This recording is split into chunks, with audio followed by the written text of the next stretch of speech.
Welcome everyone back to Dance with Books channel, and today we're going to be reading a good book that I have read before, maybe about 5 times. It's a book by Rachel Renee Russell. Could you guess it? If you guessed The Misadventures of Max Crumbly, Locker Hero, which is book 1, you are correct. I like this book because it's about a boy who has asthma, panic attacks, and he has an inhaler. And this is all his crap at his middle school. Southridge Middle School is this new school that he attends. Let's see if he ends up to be the hero of his school. If you want to read the back, here's what it says. Matt Crumbly is about to face the scariest place he's ever been, Southridge Middle School. There's a lot that's great about this new school, but there's only one problem. If you guessed Doug, the school bully, whose hobby is stuffing Max in his locker, you're correct. If only Max could be like the hero in his favorite comics. Unfortunately, Max's uncanny, almost superhuman ability is to smell pizza from a block away. Won't save any lives or foil bad guys in their tracks. But that doesn't mean Max won't do his best to be the hero his school needs. It's in Mrs. Vendors of Match Crumbly, Locker Hero, by the author of Dork Diaries, Rachel Renee Russell. Nikki actually appears in the book a few times, but she doesn't. She is. she is. She's been talked about by a boy. A crush. The boy that has a crush on her. Okay. There are 29 chapters. Today we're going to be reading 1 to 5. Let's start this. My secret life is a super zero.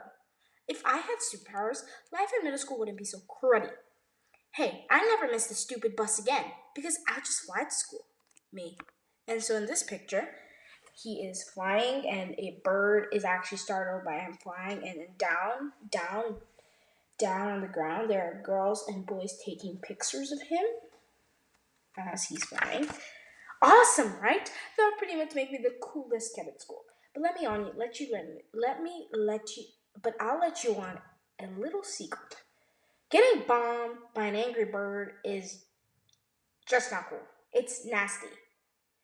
Splat. Whoa! In this picture, he's getting splatted by an angry bird after he startled on the first page. TV, comic books, and movies make all this superhero stuff look so easy. But it isn't. So don't believe the hype. You can't get superpowers by hanging out in a laboratory, mixing up colorful glowing liquids that you can simply drink. Mwahaha! In this picture, he's mixing up lots of different liquids that he has found.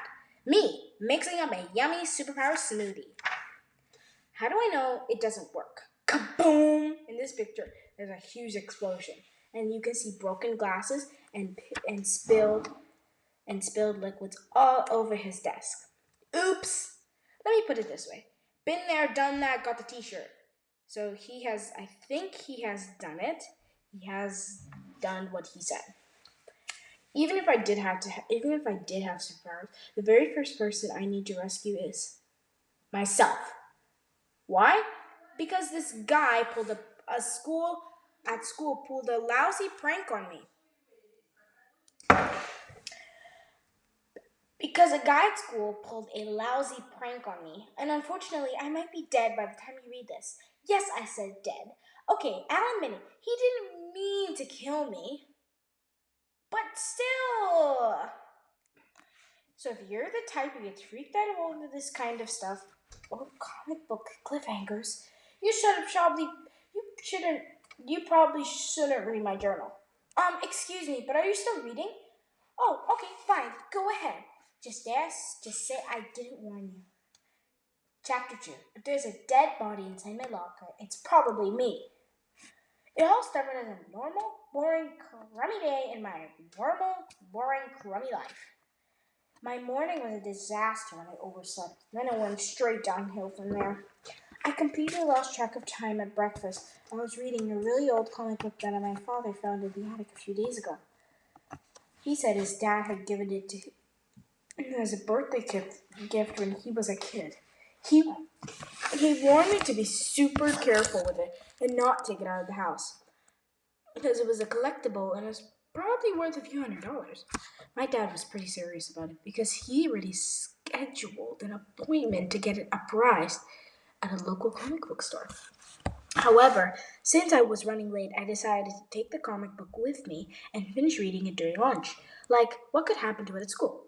Anyway, as I rushed to the bus stop, the zipper of my the zipper broke on my backpack and all my stuff fell out. I was like, oh crud, my dad's gonna strangle me if I read his comic, if I damage his comic. I grabbed the comic book and was desperately trying to pick up everything else when the bus pulled out, screeched so hard, waited for 3 seconds, and zoomed off without me. Again. Hey, I ran after the thing like it was $100 bill blowing in the wind. Stop! Stop! Stop! I yelled, but it didn't. Which meant I missed the bus, and I was forced to walk to school, and I arrived 20 minutes late. Next, I got chewed up by the office secretary. She gave me a tardy slip and threatened me an after-school detention because I interrupted her while she was eating a jelly donut. And just when things got worse, I thought things probably going to get worse. They did. When I stopped by my locker to get my books, suddenly everything went dark. That's when I realized I was trapped in my worst nightmare. I knew attending a new middle school was going to be tough, but this is insane. My life stinks. I know you're probably thinking, dude, just chill. Everybody has a bad day at school. Stop whining and get over it. For real? Are you serious? How am I supposed to get over this? If you're looking at this picture, it says Thug tapping onto Max's shoulder, and Max is startled, and then he roars right at him, and Max gulps. Then the boy picks him up and slams him into his locker, and now Max is banging on the door saying, "Let me out, please! Let me out, please!" And then now the boy is saying, "What a big baby." Doug Thurston, better known as Doug Thurston, just stuffed me inside my locker. Again. And it's only the second week of school. Are we having fun yet? Because I've been crammed inside here what seems like forever. And unfortunately, I didn't have my cell phone to call for help. I was in such a big rush this morning, I left it sitting right on the table after breakfast. My legs are so numb, I could probably saw off my big toe with my metal ruler and not feel a thing. And did I mention I have asthma attack? If I didn't always have an inhaler with me at school, I'd probably be dead by now. I'm definitely going to be dead by lunchtime due to the suffocation from limited oxygen and the stench of funky gym clothes in the locker next door. Which is ironic because when you think about it, I should have died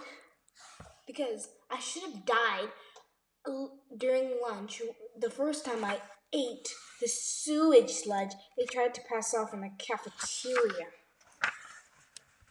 And if all this isn't enough torture, I have to pee really bad. I need to figure out how I'm going to get out of this stupid locker. Luckily, I have my flashlight keychain with me. Otherwise, it would be pitch dark in here. The only reason why I'm writing all this in my journal is because I'm worried that one day Thug Thurston will stuff me in my locker and I'll never be able to get out. So I came up with an ingenious plan. When the authorities arrived to investigate my mysterious disappearance, the first thing they're going to find inside my locker after my decomposed body is this journal. Me after I'm found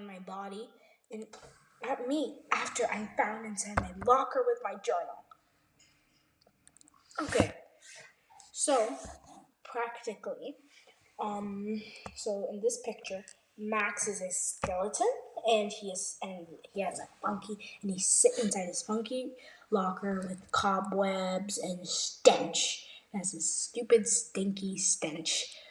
And he has a book on his hand that says, "Read this."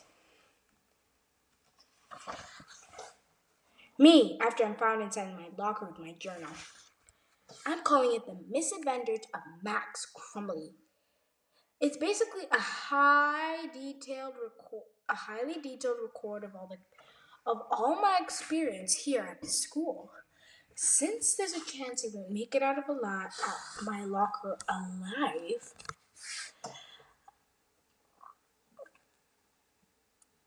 since I won't make it out of my locker alive, I've proven. Since there's a chance I won't make it out of my locker alive, I've proven enough evidence in these pages to send Thug Thurston away to prison for life, or at least land his butt into after-school detention and every day until he graduates. Hey, I'm not trying to save the world or be a hero or anything like that, so don't get it twisted. But if I can prevent what happened to me from happening to you, to happening to another kid, then every second I spend suffering inside my locker will be worth it. Chapter 3, How Darth Vader Became My Father. I know some of you are probably thinking, is this guy for real? Is he actually writing all of this from inside his locker? I totally understand and appreciate your skepticism. I'm actually having a real hard time believing all this is actually happening to me too. I guess I should start introducing myself. My name is Maxwell Crumbly. I'm an 8th grader at Southridge Middle School, but most of the kids just call me Max. And yes, I did all the drawings for myself. Here's what I look like right now. In this picture, you can only see his eyes, and he's saying, "Ah, get me out of here!" Actually, that's probably not the best drawing of me, so let's try this again. Okay, here's a one that's way better. So this is what's on the outside of him: his clothes, his inhaler, his comic books, his backpack, his flashlight, his hand sanitizer, his sneakers, his chewed pencil, his usual dazz and confused expression. Self-portrait of me, Max Crumbly. I have to admit, I'm still trying to adjust to this whole public school thing. When I was younger, I used to have severe asthma and panic attacks, and one of my triggers was stress. So for medical reasons, my parents made the decision 8 years ago to have me homeschooled by my grandmother. But that's not even the scariest part. She's a retired kindergarten teacher. All the nap times, sippy cups, and storybooks I ignored in 7th grade were just wrong. If I have to eat another animal cracker, I swear I'm gonna puke in a dire zoo. Sorry, but there's only so much humiliation a kid can take. It was probably the happiest day of my life when my parents finally agreed to let me attend Southridge Middle School. Since I'm a lot older now and on a new medication, my doctor said I would do just fine. The only complication is that if my parents find out I'm having any problem whatsoever at my new school, that could be stressful for me. I'm going to be stuck with grandma, sippy cups, and nap times until high school graduation. They're going to snatch me out of that school so fast it's going to make my head spin. So I really need to get this Thug first. I really got to fix this Thug Thurston problem, and fast. But it's kind of complicated because he's as big as an ox and he kind of smells like one too. I sit right behind him in math class, and some days it's hard for me to breathe. So I just plug my nose and mutter to myself, B-U, this stink is so bad I can't breathe. So he's plugging his nose in this picture, and as you can see, Doug Thurston's body is right in front of him, and his body's producing toxic body odor fumes. And he's saying the caption is, "Me trying not to breathe Doug's toxic body odor fumes." Do you remember me mentioning having an inhaler? It provides a strong dose of medicine to help me breathe. Well, that thing's totally useless again. Doug. I scrounged around our garage until I found my dad's gas mask. His hobby's painting cars. And now, I wear it to class for medical reasons. Whenever thugs think is abnormally pungent. Me wearing a gas mask to class. It's weird. The weird thing is that Thug is really friendly to me on the days that I wear it. Why? Because he actually thinks I'm Darth Vader's son. I swear, I'm not lying to you. He told me that he wants to grow up, and he grows up. He wants to go to college to become a dark Sith Lord, just like my dad. And he's already saved up $3.94 towards buying a black cape, a mask, and a red lightsaber. Definitely some crazy stuff, right? But it makes sense when you consider that the fact Thug has flunked 8th grade. Like 3 times. I almost fell on my chair when he invited me over to his house for pizza and video games. I decided not to go because at some point I was going to have to take off my mask and eat a few slices of pizza. And when Thug finally figured out I wasn't Darth Vader's son, he was gonna beat my face to a pulp. If I could stand to wear that mask the entire school day, I bet Thug and I would become best buds. Me and Thug hanging out. So in this picture, Thug is taking a selfie with Max, but Max has a worried expression on his face. The caption is, "Me and Thug hanging out." Since we're on the subject of best buds, I can count up a number of friends I have with just one finger. A few weeks ago, I met this guy at the store, pets and stuff, but he goes to Westchester Country Day School. I was there buying dog food with my grandma's crazy Yoki cream bottle when the furball started yip-yapping viciously. Yip-yapping viciously, I say with sarcasm. Then he jumped out of my arms, to attack this guy who was walking by. "Whoa, easy there, killer," he laughed. Then he dug into his pocket, pulled out a doggy treat, knelt down, and held it out. "I'm your friend, see?" Cream started barking, and after sniffing the stranger's hand, he happily accepted the treat, wiped his tail, and licked the guy's face. "Dude, he's nicer to you than he's nicer to me. I've been feeding him and picking up his poop for 5 years," I explained. "Yeah, Yorkies are a little strung. But they're friendly once they warm up to you," he explained. "So you're like the dog whisperer. How do you learn how to be so good with dogs?" I asked. "Actually, I spend too much time with them," he laughed. "I volunteer at the Fuzzy Friends Animal Rescue Center. I'm no dog trainer, but I can give Cream Buff a bath without drowning him. Does Fuzzy Friends need a dog washer?" That's how Braden and I became best friends. He's pretty cool, and we hang out as Fuzzy Friends once a week, taking care of dogs there. And unlike Thug, Brandon isn't hanging around me anymore just because he thinks my dad is Darth Vader. What can I say? Some people drink at the fountain of knowledge, while others, like Thug, just gargle and spit. Chapter 4. Someone give me a diaper! Quick! Quick! We're going to be reading chapters 1 to 5, so this is the second last chapter. Dang, I have to pee really bad. I know, you're probably thinking, dude, that's way too much information.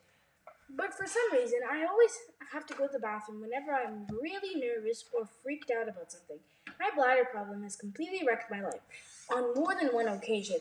Like last year when I almost came first place in the 100-meter dash on our school's field day last week.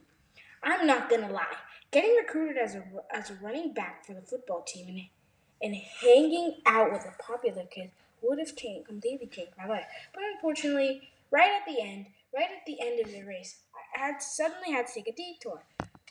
"Max, where the heck are you going? The finish line is over there." Or when or the time back in 5th grade when I was about to win the state spelling bee championship. State spelling bee. In this picture, they're saying, "I'm sorry." The judge is saying, "I'm very sorry." Number 651, but that is incorrect. Number 782. Spell this word correctly to become our new state champion. Triskaphobia. Okay. The fear of the number 13. Triskaidepee.